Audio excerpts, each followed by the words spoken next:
Hello, cherry lovers.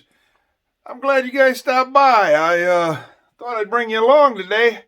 There's a few things that I'd like to show you. I mean, it's a process that if you're going to burn wood, well, you got to clean the stove. So I thought I'd take you along to show you the process that I'm going to do to clean this old stove that while I'm up here on the farm that keeps us warm during the winter. So just stick around and watch and you'll get to see how I do it. And then I'm going to put a fire in and then I got to go outside. I've got to stack the wood that I bought. I didn't cut because I procrastinated.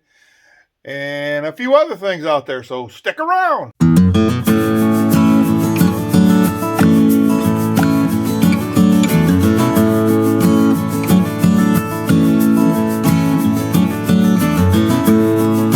Hello, cherry lovers. Today, I load the trailer. And because I can't get out and cut wood because snow's too deep back there and it's too crusty even for the old tractor here. I've got to go get a load. I got to go buy a load. Not what I wanted to do, but that's what I'm going to do. They say it's supposed to warm up tomorrow 35. If it does, I'm going to go through some cut. But right now, got to keep me warm up here. So that's what I'm going to do. Here we go.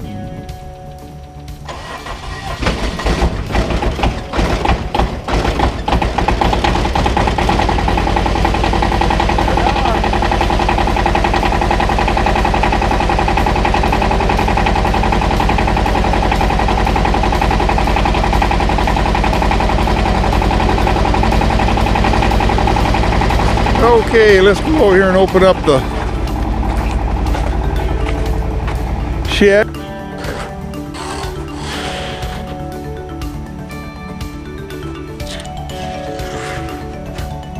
Alright.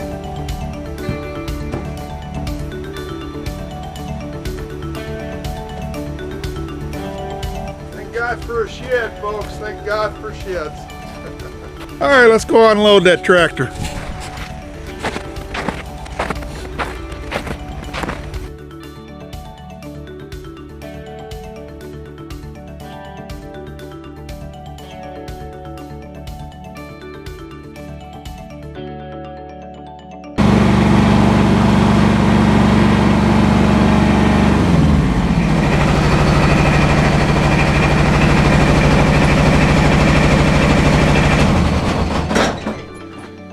And that's how we do that.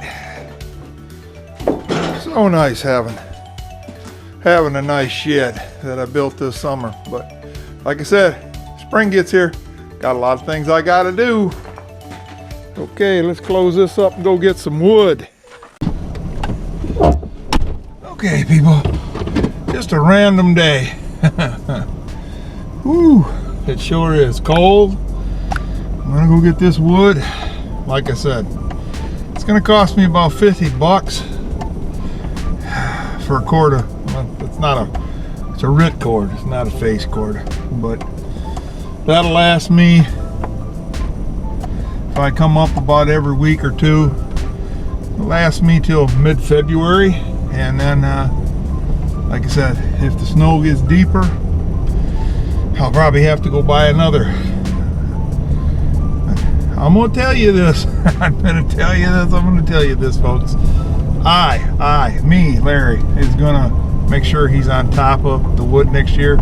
So all I have to do is walk out and get it and put it up, and that'll take care of the whole 9 yards, because I can't keep doing it. 60 bucks, it's cheaper than propane, but people, I'm going to say probably close to 15, maybe 20 full cord of wood that's dead. And it's laying on the ground. I got to cut it. That's my stupidity. So anyways, you guys learn from my mistakes. If you're burning wood and you know you're going to burn wood, get you some. Cut it up. Don't go into town and expect you're going to get it, because they may be out, even though there's tons of wood all over the place up here for sale. And yes, it's cheaper. It's cheaper and less expensive to cut your own, because it's free. It's less labor intensive. So anyways, here we go. We're on that journey. We're heading for the place where they have it.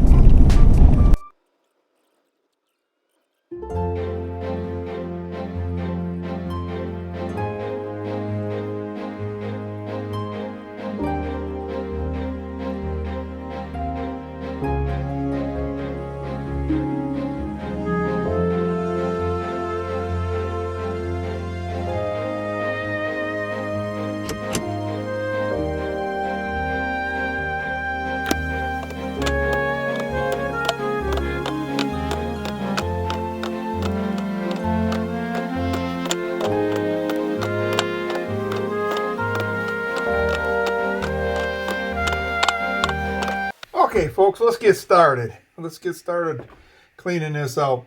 First of all, I'm going to open up the. It's cold. It's all. I let it go out last night, and I use this stove as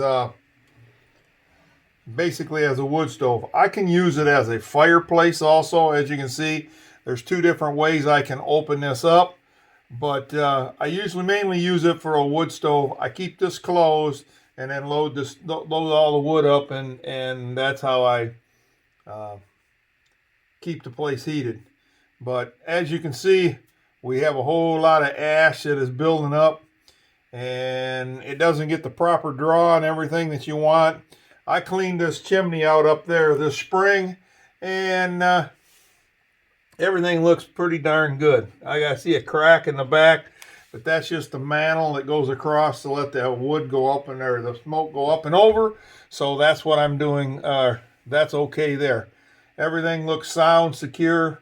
If you see anything like this stuff right here, that's grouting to keep the thing from smoking. And it's a good old stove, but hopefully in the next year or two, I'm going to get a newer one, maybe not new, but a newer one, and we're going to replace it. But right now, last night it was almost 90 in here, and it was pretty doggone warm. So let's get started. First of all, I got my bucket, and what I'm going to do is I'm going to, as you can see how crusty this wood stuff gets, actually the ash gets crusty from sitting. So what I'm going to do is I'm going to take it and putting all of it, and this is a mess.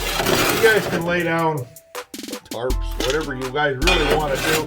I've done this so often that when I get done, I just sweep the carpet up, sweep the wood or the stone around it up, and go from there. But I also got to make sure that I ain't grabbing something that might be lifted on the hot side. But anyways, you just go through here and you got to scoop it all out and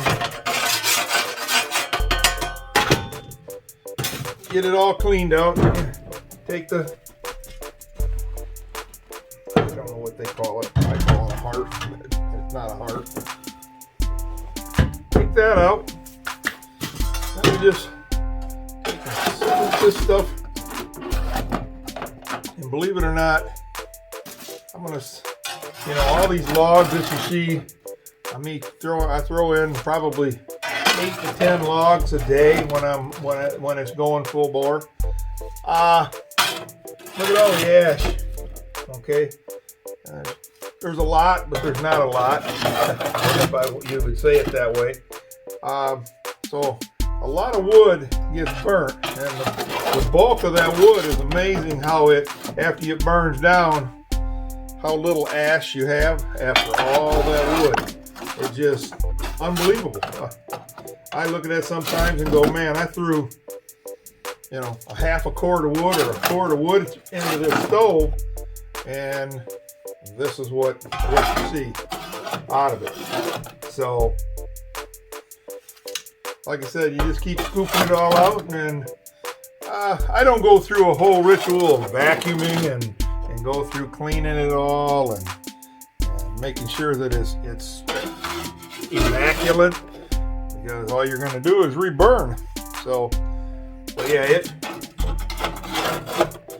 just kind of take your time, and usually when I do this, it takes about a scoop or so, or a bucket, a small galvanized bucket to clean it all out. And I'm sure you guys can see on film there, that on video, that like I said, we try to get as much as we can. There is no need for it to look like brand new when you're done. So, as you can see, we got the ash in the bucket, but I'm going to take you guys around and see inside there. And that's almost all done. It's ready to go. As I said before, see that crack? That crack is, there's basically a shield in there. It goes on an angle, and that gets the smoke to go up and around, and there's a draft in there so I can draft it back. So far as that back crack is not on the back part of the stove, it's the interior part of the stove where it lets air draw back down. There's little holes right down here to let air come back through. So that isn't an issue because it's not cracked the back anywhere in the back. So we're good to go. And there you have it, cherry lovers. We got the fire going, and we're going to get ready to get warm again. Okay, cherry lovers, out here, gotta unload my log wood. I have tons of it out here. I need to get to it. So, here I go. Thought I'd bring you along and show you a little bit of it.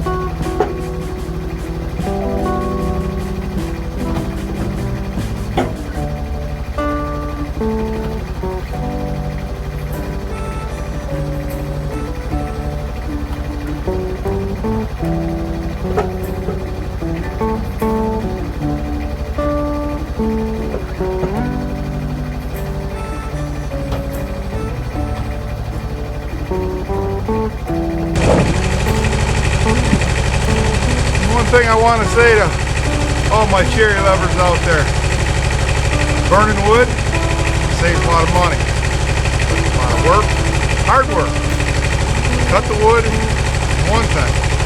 Now you got to cut, you got to stack it. It's all about work. Does it save you money? It certainly does.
And just like that, we're all done. A lot of work, a lot of work. I enjoy it. But just thought I'd take the time to tell you guys, if you're thinking about burning wood, you're, depending on where you're at, in the south, probably 3-cord, ripcord or cord would probably last you most of your winter. Up here in the north, Michigan, if you're burning it all the time, somewhere between 15 and 20 cord of wood. When my mother used to live down at my brother's place now, she burned between right around 12 to 15 cord, and she lived there all winter. And we made sure the wood was there, and she was stocked, and she would load the stove. So a little different depending on where you're at, but right here, I got enough. So I also got enough out there if and when I get out there and cut it.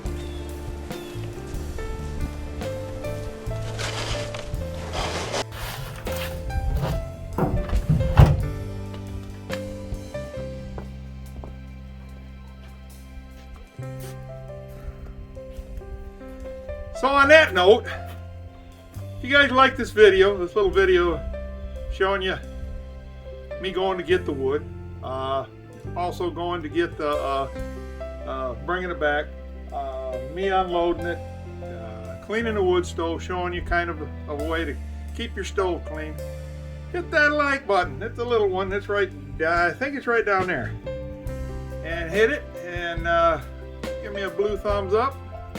And if you really like the video, please subscribe. Hit it, subscribe, leave me a comment. I would love to hear you guys. Love to hear from you. So hit that subscribe button, and like I say, everybody says here on YouTube, it don't cost you nothing. Just hit it and say, hey, now I'm going to get notifications to see when this crazy man is going to do something. And at my age, it's, I wake up and determine whether I'm going to do anything, because I am retired. But on that note, thanks for stopping by, you guys. Thanks you. I appreciate it. And until next time, you guys go out there, be safe, and stay friends. That's all I got to say. Have a good one. Bye now.